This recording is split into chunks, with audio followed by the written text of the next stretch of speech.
Hi hello നമസ്കാരം. കുറച്ച് ലേറ്റായി പോയി ഈ വീഡിയോയുടെ.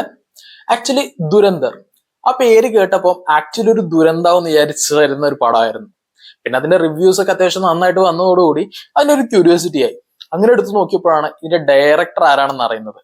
ആദിത്യദത്ത്. ബേസിക്കലി ഉരി, ആർട്ടിക്കിൾ 370 ഇതൊക്കെ എടുത്തിരിക്കുന്ന ഒരു ഡയറക്ടറാണ്. അപ്പൊ ഈ പടത്തിൽ ഒരു ഹോപ്പ് കയറി. അങ്ങനെയാണ് ഞാൻ ഈ പടം പോയി കാണുന്നത്. ഏകദേശം 3.5 മണിക്കൂറിനേക്കാളും കൂടുതൽ ഡ്യൂറേഷൻ ഉള്ള ഒരു പടം.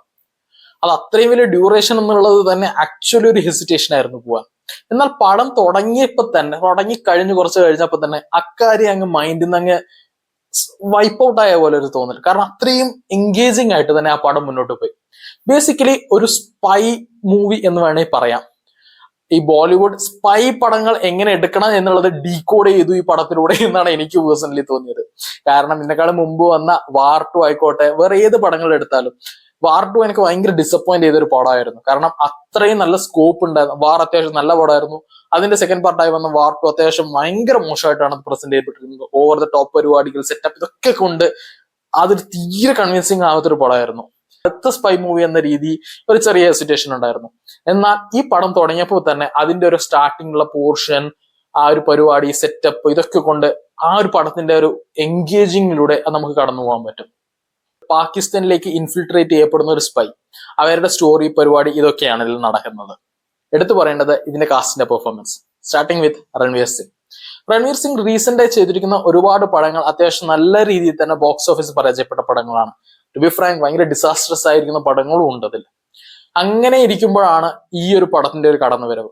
അതിനു വേണ്ടിയിരിക്കുന്ന ആ ഒരു dedication through out the movie കാണാൻ പറ്റും. ഫിസിക്കലിയും മറ്റു പരിപാടികളും സെറ്റപ്പും ഇതൊക്കെ കൊണ്ട് ത്രൂ ഔട്ട് ദ മൂവി അത് വളരെ വിസിബിൾ ആയിരുന്നു. ആ എഫേർട്ട് ആയിക്കോട്ടെ, ആക്ഷൻസ് ആയിക്കോട്ടെ, സെറ്റപ്പ് ആയിക്കോട്ടെ, സ്ക്രീൻ പ്രസൻസ് ആയിക്കോട്ടെ, he really did A pretty good job. Then definitely പറയേണ്ടത് അക്ഷയ് ഖന്ന. വേറെ ലെവൽ പെർഫോമൻസ്, ലിറ്ററലി വേറെ ലെവൽ പെർഫോമൻസ്. സ്ക്രീൻ പ്രസൻസ് കൊണ്ട് ആള് തൂക്കി പടത്തിന് എന്ന് വേണേൽ പറയാം. മൊത്തം രൺവീർ സിംഗ് എത്രയൊക്കെ കഷ്ടപ്പെട്ട് ചെയ്ത സകല പരിപാടികളും അങ്ങനെ സ്ക്രീൻ പ്രസൻസ് വെച്ചുകൊണ്ട് തന്നെ തൂക്കിയിട്ടുണ്ട്. ആറ്റിറ്റ്യൂഡ് ആയിക്കോട്ടെ, പെർഫോമൻസ് ആയിക്കോട്ടെ, ഡയലോഗ് ഡെലിവറി ആയിക്കോട്ടെ, ഡാൻസ് സ്റ്റെപ്പുകൾ ആയിക്കോട്ടെ, ഇതൊക്കെ കൊണ്ട് അങ്ങേര് പൊളിച്ചടക്കി. മൊത്തത്തിൽ അങ്ങ് പടത്തിനെ അങ്ങ് ഹൈ ലെവലിലേക്ക് കൊണ്ടുപോയി എത്തിച്ചു. ടു ബി ഫ്രാങ്ക് നല്ല ശക്തനായിരിക്കുന്ന ഒരു വില്ലൻ വരുമ്പോഴാണ് നായകനും മറ്റും വളരെ ആ പവർ കൂടുന്നതും ആ സിനിമ വല്ലാണ്ട് പുഷ് ആവുന്നതും. അത് വളരെ നെക്സ്റ്റ് ലെവലായി തന്നെ അക്ഷയ് ഖന്ന പെർഫോം ചെയ്തിട്ടുണ്ട്. ടു ബി ഫ്രാങ്ക് ആ ക്യാരക്ടറിനോട് ചില ഭാഗങ്ങളോട് നമുക്കൊരു ചെറിയ വെറുപ്പൊക്കെ തോന്നും.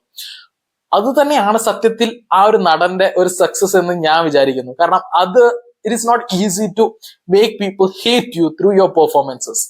ആ ഒരു പരിപാടികൾ, സെറ്റപ്പുകൾ, ആ ഒരു കാര്യങ്ങൾ ഒക്കെ കൊണ്ട് അക്ഷയ് ഖന്ന നിറഞ്ഞു നിൽക്കുന്നുണ്ട്. ടു ബി ഫ്രാങ്ക് നായകന്റെ ഒരു സൈഡ് കുറച്ച് പവർഫുൾ ആയി വരുന്ന ഒരു മൂമെന്റ് ഉണ്ട്. ആ സമയത്ത് എങ്ങനെയാണ് ഇത് ഓപ്പോസിറ്റിൽ നിൽക്കുന്നതെന്നൊരു ചെറിയ ഡൗട്ട് വന്നിരുന്നു. ക്ലൈമാക്സ് പോർഷനിൽ അതൊക്കെയും പൊളിച്ചടിയിരിക്കുന്ന ഒരു പരിപാടി ആ സെറ്റപ്പ് കൊണ്ട് വേറെ ലെവലാക്കിയിട്ടുണ്ട്. മൊത്തത്തിൽ അങ്ങേര് വേറെ ലെവലായിരുന്നു ഈ പടത്തിൽ. പിന്നെ എനിക്ക് ഇഷ്ടപ്പെട്ടത് മാധവന്റെ ഒരു ക്യാരക്ടർ ഉണ്ട്. ടു ബി ഫ്രാങ്ക് മാധവന്റെ ആ ഒരു ക്യാരക്ടറൈസേഷൻ സത്യത്തിൽ മാധവനാണെന്ന് തിരിച്ചറിയാൻ തന്നെ എനിക്ക് കുറച്ച് സമയം എടുത്തു.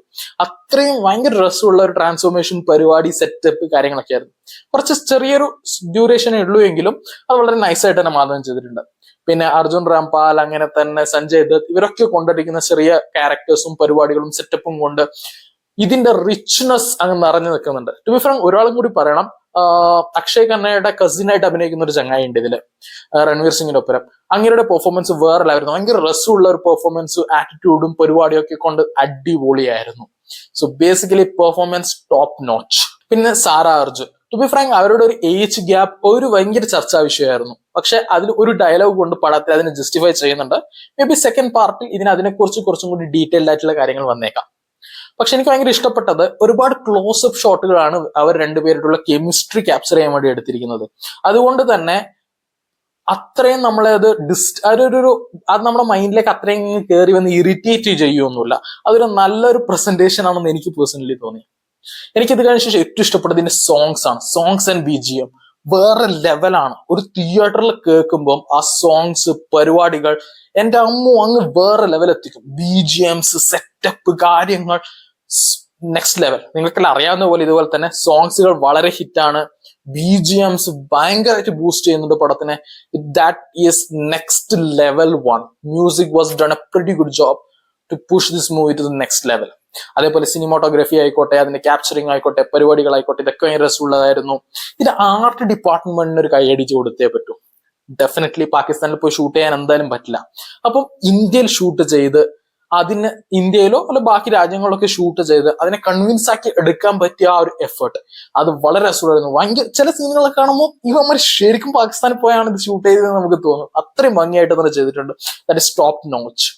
കഥ വളരെ ഇൻടാക്ട് ആണ്. 3.5 മണിക്കൂറിന്റെ ഒരു ഡ്യൂറേഷനിലുള്ള പടത്തിന് അവര് ചാപ്റ്റർ വൈസ് സ്പ്ലിറ്റ് ചെയ്തിരിക്കുന്ന പ്രസന്റ് ചെയ്തിരിക്കുന്ന രീതി എനിക്ക് ഭയങ്കര ഇഷ്ടപ്പെട്ടു. ടു ബി ഫ്രാങ്ക്, ഒരു ചാപ്റ്റർ വൈസ് നമ്മൾ ഈ ബുക്ക് വായിച്ചുകൊണ്ട് പോകുമ്പോൾ ചാപ്റ്റർ വൈസ് വരില്ലേ, അതുപോലത്തെ ഒരു നറേഷനിലൂടെയാണ് ഇത് പോകുന്നത്. കാണാൻ ഭയങ്കര രസമുള്ളതാണ്. അത് ഭയങ്കര രസമുണ്ട്. സ്റ്റോറി ഭയങ്കര ഇൻടാക്ട് ആണ്, ഭയങ്കര ഡീറ്റെയിൽഡ് ആണ്, ഇൻടാക്ട് ആണ്.